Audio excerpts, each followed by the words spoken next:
do you ever feel like you're stepping away from conflict? And what do I mean by that? I don't mean going head to head and battling it out with someone and getting angry. That's not what I mean by conflict. What I mean is being able to walk towards conflict and manage it and own it, rather than stepping away from it. When you own conflict, it means that you're taking 100% control of it for yourself. You're being congruent to you.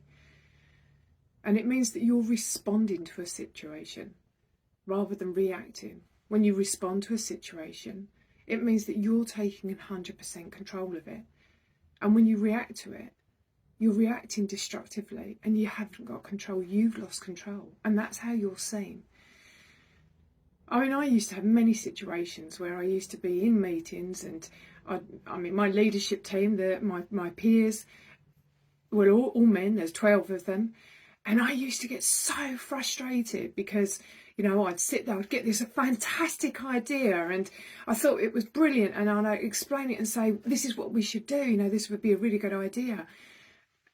And I'd get no response. And then I'd try to explain it in another way.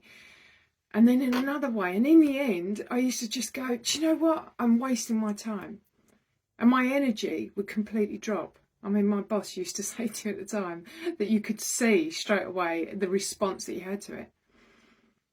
And yet 5 minutes later, one of my peers would go, do you know what, guys? Do you know what would be a really good idea? If we did A, B, C and D, and the result would be this.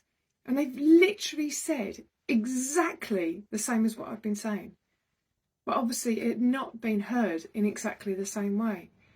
And instead of me getting frustrated by that situation and just shutting down and thinking, do you know what, why bother? Or getting frustrated that I felt that I was being ignored or not listened to. One of the key exercises that I could have done then is gone, do you know what? Thank you ever so much. Thank you for explaining what I've been trying to say in the last half hour in a way that everybody else understands. So in that way, it means that, one, you're not being shown up as someone that's getting anxious and frustrated. You're actually showing them, you're saying thank you to them and appreciating their support. But at the same time, you're still owning that it was your idea. You've taken control of that situation. And you no longer look like someone that's being reactive. So the next time you're in a situation where you need to be able to take 100% control of the situation, step forward, deal with that conflict, but manage it in a way that is congruent to you. And then you'll also be seen as a true leader.